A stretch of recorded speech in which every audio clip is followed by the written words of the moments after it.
Dice así la palabra de nuestro Dios.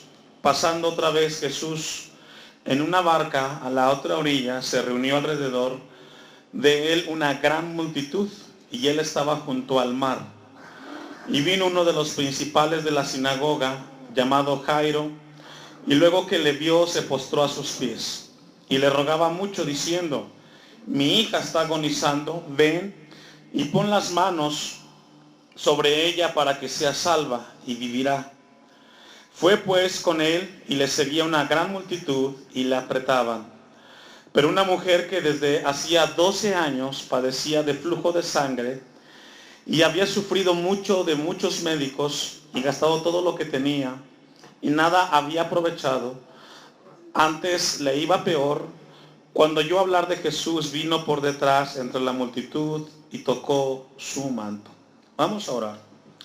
Padre, en esta tarde venimos a ti, ponemos estos minutos en tus manos, sabemos de que tú hablarás. Pedimos que tú seas el que traigas, Señor, esa palabra que a tu iglesia la confronte y nos lleve a ese lugar que tú deseas y esperas al momento que tu palabra sea predicada. Señor, ponemos este tiempo en tus manos, mi vida como instrumento, úsala, Señor, límpiame si fuera necesario, en el nombre de Jesús, amén. Puede ocupar su lugar. Hace un poco de calor y esto a veces no nos deja estar atentos, pero yo le invito a que estemos prestos a la palabra de Dios. A los que apuntan, estamos con una serie corta que vamos a abordar el poder de la palabra de nuestro Dios, el impacto que tiene escuchar la palabra de Dios. Esta predicación es ¿qué hacer cuando no sé qué hacer? Una vez más, la predicación de esta tarde es ¿qué hacer cuando yo no sé qué hacer? En algunos momentos, como pastor, cuando hemos tenido la consejería o hemos sido llamados por algunos hermanos y que tienen problemas con los hijos o que tienen problemas con el esposo o viceversa o en el trabajo, muchas veces me dicen: pastor, no sé qué hacer con lo que estoy viviendo. Ya no sé qué hacer. He hecho muchas cosas, he intentado muchas cosas, pero en este momento no sé qué hacer con lo que estoy viviendo.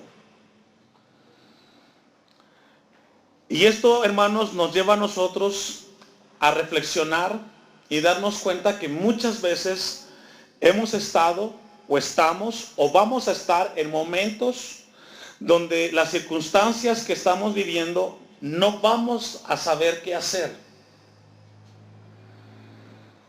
Pero aún en esas circunstancias en las cuales no sabemos qué hacer con lo que estamos viviendo, somos llamados a hacer algo, porque no podemos hacer nada frente a lo que estamos viviendo. No podemos quedarnos estáticos, no podemos quedarnos sin hacer nada. Y le digo, puede ser en el hogar, puede ser en el trabajo, puede ser con la familia, puede ser con el esposo, la esposa. A veces llegamos a un momento y decimos, es de que ya he intentado todo. He agotado todas las alternativas y la verdad que ya no sé qué hacer. Esta tarde encontramos un pasaje, mejor dicho, dos ejemplos en los cuales dos personas o dos personajes se enfrentan en un momento de su vida en el cual tienen una circunstancia que los rebasa y que no saben qué hacer, pero que la Biblia va a enseñarnos que en medio de aquello que no sabemos qué hacer, somos llamados a hacer algo. Encontramos en primer lugar el ejemplo de Jairo, versículo 21, un hombre importante con buenas relaciones, el cual tenía una situación bastante difícil en el hogar. Su hija de 12 años había muerto. Y sabe que cuando a un hijo, cuando a un padre se le muere un hijo, es uno de los eventos más difíciles. Y vemos a Jairo que tiene una gran necesidad y que dejó a un lado su posición social para ir y buscar a Dios, a Cristo Jesús, que le ayudara a poder hacer algo en medio de aquello que no podía hacer nada, nadie. Porque viene la pregunta, cuando alguien se muere, ¿quién puede hacer algo por el muerto? Los médicos difícilmente pueden resucitar a alguien que ya está muerto. Pues tenemos por un lado a Jairo, pero también tenemos a una mujer con flujo de sangre que tenía, fíjese qué coincidencia, tenía más de 12 años, dice el versículo 25, que tenía este problema de flujo de sangre, que haya agotado todo lo que tenía,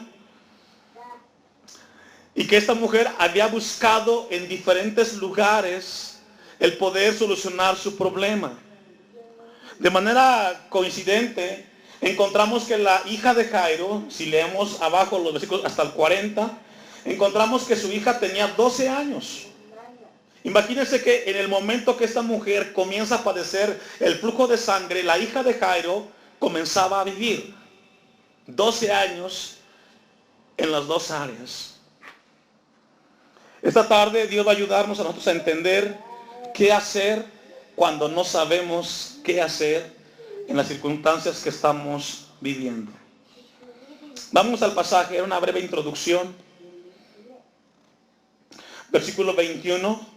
Pasando otra vez Jesús en una barca a la otra orilla, se reunió alrededor de él gran multitud. Y él estaba junto al mar. Y aquí vemos de que a Jesús siempre lo siguió la gente. Lo siguió, lo sigue hoy y va a seguirlo hasta que él venga. El asunto es, ¿cuáles son las intenciones de la gente que siga a Jesús? ¿Por qué usted está aquí? ¿Por qué venimos al culto? ¿Venimos por los demás o venimos porque sabemos de que siempre Dios habrá algo que darnos y alimentarnos? ¿Cuál es la razón por la cual yo sigo a Jesús? Es una buena pregunta que debemos constantemente tenerla en nuestra mente y contestarla. Versículo 22. Y vino uno de los principales de la sinagoga llamado Jairo. Jairo era un fariseo, era un hombre principal, conocedor, que tenía un estatus social alto, pero que dejó a un lado su idiosincrasia, dejó a un lado su posición social, dejó a un lado sus prejuicios, por decirlo así, porque él tenía una necesidad muy grande. Dice el texto 22, llamado Jairo, y luego que le vio, se postró ¿a qué, hermanos? A sus pies. ¿Sabe que esto nos enseña algo? Que cuando no sabemos qué hacer, tenemos que ir al único que sabe qué hacer con lo que estamos haciendo, y esto es Jesucristo. Ve al versículo 33. Entonces la mujer, la del flujo de sangre, dice el 33, entonces la mujer, temiendo y temblando, sabiendo lo que en ella había sido hecho, vino y se postró delante de él. Si logra ver a Jairo que se postra delante de Cristo, y vemos a la mujer que también se postra delante de Jesús. Los dos, cuando no sabían qué hacer con lo que estaban viviendo, tomaron una decisión, y fue postrarse delante de Jesucristo. ¿Sabe qué significa eso, hermanos? Significa rendición. Encontramos en los dos ejemplos, dos historias, dos elementos, una tragedia. Una niña enferma que muere, su padre desesperado busca la razón para que ella vuelva a estar bien. Sabe que la costumbre judía, una niña cuando llegaba a los 12 años, según la tradición judía, dicen que era la etapa en la cual la joven comenzaba a vivir la vida de señorita. Pues esta joven estaba en esa etapa, comenzaba a vivir la etapa de mujer, de jovencita, a los 12 años. Su padre desesperado tiene que hacer algo. Dice el versículo 22, vamos a estudiarlo. Y vino uno de los principales de la sinagoga llamado Jairo, y luego que le vio se postró. La palabra postrarse ahí en el griego pipto significa una persona que deja su lugar alto para llegar al lugar más bajo. Una vez más, la palabra postrarse significa en el griego que alguien está cayendo de la parte más alta y llega al lugar más bajo. Y es el caso de Jairo. Como ser humano quizás tenía un lugar importante, pero cuando viene y se posa delante de Jesús, él estaba llegando al lugar más bajo, que era el lugar de la humillación. Se olvidó de sus prejuicios, Jairo. Se olvidó y dejó a un lado su dignidad. Dejó a un lado su orgullo. Y sabe que esto nos lleva a darnos cuenta que cuando tenemos una circunstancia en la cual no sabemos qué hacer, puede estar involucrado el orgullo, el prejuicio y decir, me tengo que rendir a Cristo. Mire un ejemplo. Deje un apartado ahí. Segunda de Reyes, capítulo 5, versículo 1. Segundo libro de Reyes, capítulo 5, versículo 1. Cuando Jairo se postra delante de Jesucristo, dejó a un lado el prejuicio. Dejó a un lado la dignidad, el orgullo, y tuvo que ir a aquel que podía resolver su necesidad. ¿Sabe que la palabra prejuicio significa un juicio que se hace antes de tiempo? Una vez más, el prejuicio es un juicio que se hace una persona antes de tiempo. Tú ya estás como anticipándote a las cosas. Y fue lo que le pasó a Jairo. ¿Tiene la cita, hermanos? El segundo libro de Reyes, capítulo 5, versículo 1. Me sigue con su vista. Naamán, general del ejército del rey de Siria, era varón grande delante de su señor y lo tenía en alta estima, porque por medio de él había dado Jehová salvación a Siria. Era este hombre valeroso en extremo, pero leproso. Encontramos a Naamán, un general del ejército de Siria, era un varón grande, dice, tenía una importancia, era de alta estima este Naamán, pero tenía un problema, tenía el problema de la lepra. 2. Y de Siria había salido bandas armadas y habían llevado cautiva de la tierra de Israel a una muchacha a la cual servía a la mujer de Naamán. Esta dijo a su señora, si rogase mi señor al profeta que está en Samaria, él lo sanaría de su lepra. Entrando Naamán a su señor, le relató diciendo, así y así ha dicho una muchacha que es de la tierra de Israel. Y le dijo el rey de Siria, anda, ve, y yo enviaré cartas al rey de Israel. Salió pues él llevando consigo 10 talentos de plata y 6,000 piezas de oro y 10,000 mudas de vestido. ¿Sí logra ver? Naamán tiene un problema, una enfermedad, una circunstancia a la cual no sabe qué hacer, pero él piensa que su cura se resuelve con dinero. Por eso lleva dinero, cosas materiales. Versículo 5. Tomó también cartas para el rey de Israel que decían así, cuando llegue a ti estas cartas, sabe por ellas que yo envío a ti mi siervo Naamán para que lo sanes de su lepra. Además del dinero, lleva una recomendación, Naamán, respaldado por el rey de Siria. Tenía una posición muy alta, Naamán. Versículo 10, ya usted termina la historia en su casa. Versículo 10, me sigue.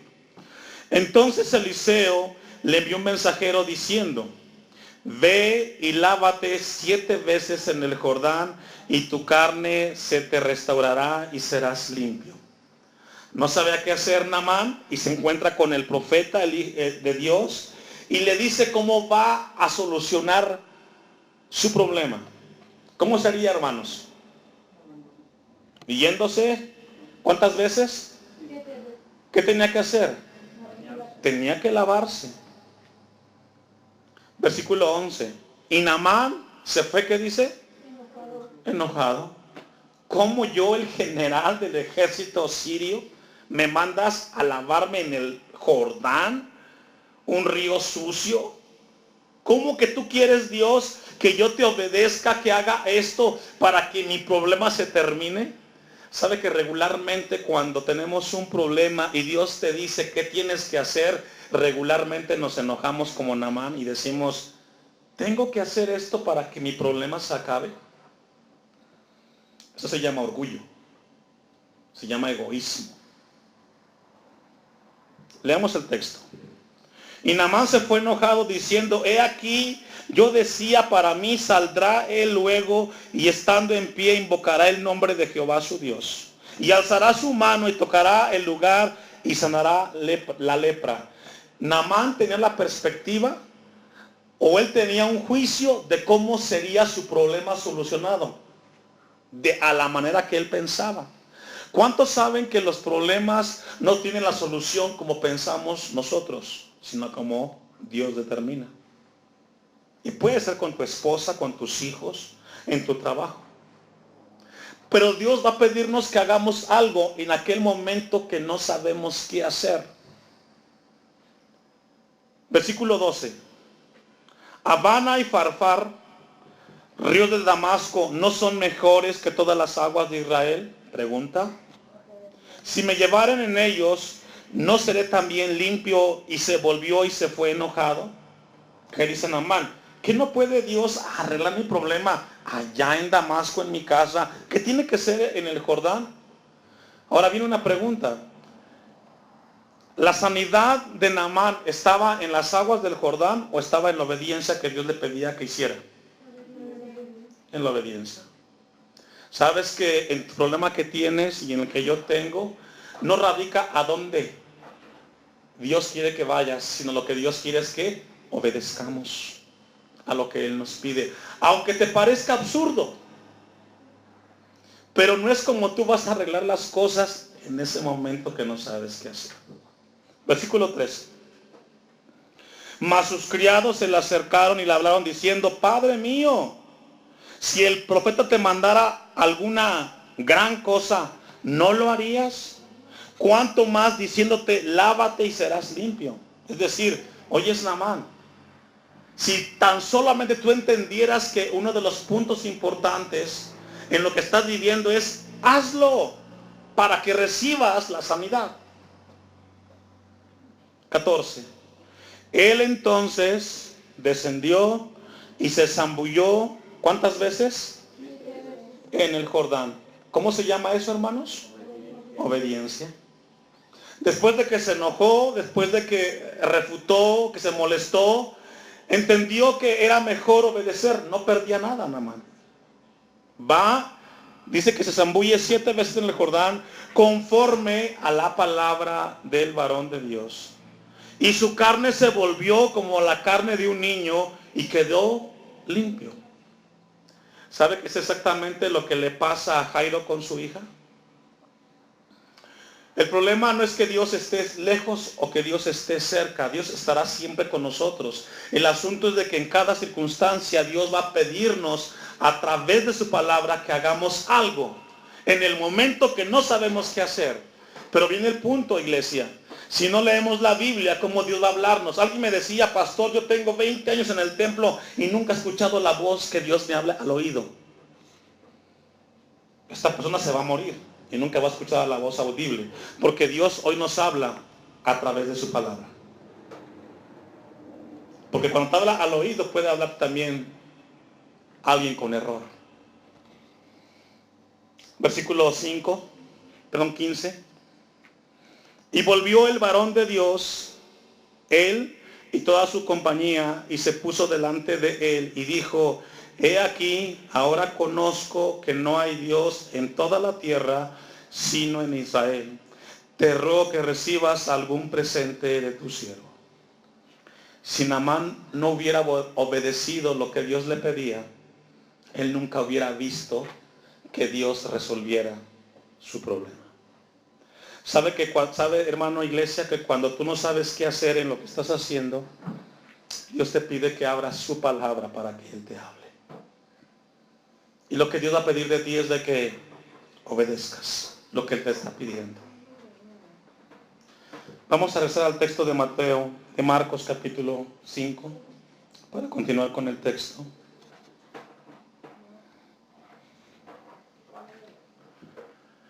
Vimos el caso de Jairo, que se postró, y vimos que la palabra postrarse es pipto. Una persona de lo más alto, en su orgullo, cae a lo más bajo, para buscar solución a su problema. ¿Tiene Marcos 5? Vamos al 33. Vimos a Jairo, vamos a ver a la mujer. Entonces la mujer, temiendo y temblando, sabiendo lo que en ella había sido hecho, vino y se postró, la misma palabra de Jairo, de lo más alto a lo bajo, delante de él. ¿Y qué le dijo, hermano? ¿Está conmigo? Marcos 5:33, ¿qué le dijo? Toda la verdad. Señor, tengo este problema, tengo esto y esto porque he dejado de hacer esto y esto. A Dios no podemos ocultarle las cosas, pero tenemos que ir con la verdad delante de Dios. Vamos a ir a una cita de Lucas 8:47. Lucas 8:47.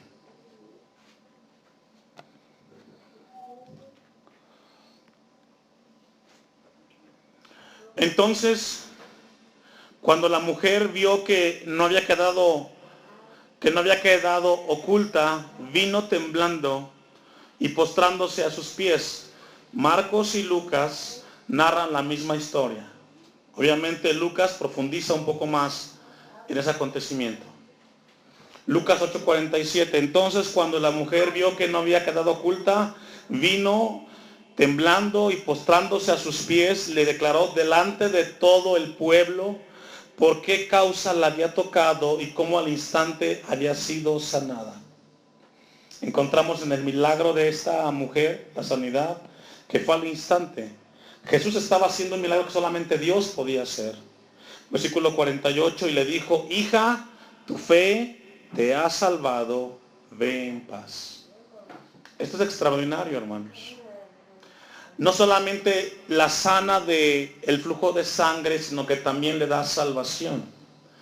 Esto es muy importante. Muchas veces podemos recibir un milagro de parte de Dios, pero no ser salvos. Un milagro nunca determina la salvación de una persona. Versículo 49. Estaba hablando aún cuando vino uno de casa del principal de la sinagoga a decirle, tu hija ha muerto. No molestes más al maestro. Oyendo Jesús le respondió, no temas, cree solamente y será salva. Jesús se percata que la hija de Jairo había muerto. ¿Qué le pidió a Jairo, hermanos? ¿Qué le dice? No temas. Tu problema tiene solución, Jairo. Pero está muerta. Tu problema tiene solución. Pero es que mi esposa no entiende y no cambia. Tranquilo. Tú no vas a cambiarla. ¿Quién la va a cambiar? Pero Señor, yo tengo con ella 15, 20 años. Dios la va a cambiar. Tú no vas a poder. Puede ser tu suegra, tus hijos. Dios te dice, no temas. Solamente ¿qué? Cree. Versículo 51. Entrando en la casa, no dejó entrar a nadie consigo, sino a Pedro, a Jacobo, a Juan y el padre y a la madre de la niña. Y lloraban todos y hacían lamentación por ella. Había muerto. Pero él dijo, no lloréis, no está muerta, sino que duerme. Y se burlaban de él, sabiendo que estaba muerta. Como mucha gente se burla cuando le confiamos a Dios nuestras necesidades. 54. Mas él, tomándola de la mano, clamó diciendo, muchacha, levántate. Entonces su espíritu volvió, inmediatamente se levantó, y él mandó que se le diese de comer. Y sus padres estaban atónitos, pero Jesús les mandó que a nadie dijese lo que había sucedido. La pregunta de la predicación, ¿qué hacer cuando no sé qué hacer? Ir a Dios. Pero ir como Jairo y como esta mujer, ¿cómo llegaron? Postrándose. A veces le exigimos a Dios, le tronamos los dedos a Dios. Señor, mi milagro. ¿Sabe que en el pedir está el dar? ¿Qué hacer cuando no sé qué hacer? Ir humillados delante de nuestro Dios, que Él tendrá la respuesta. Póngase de pie. Vamos a darle a Dios gracias por su palabra.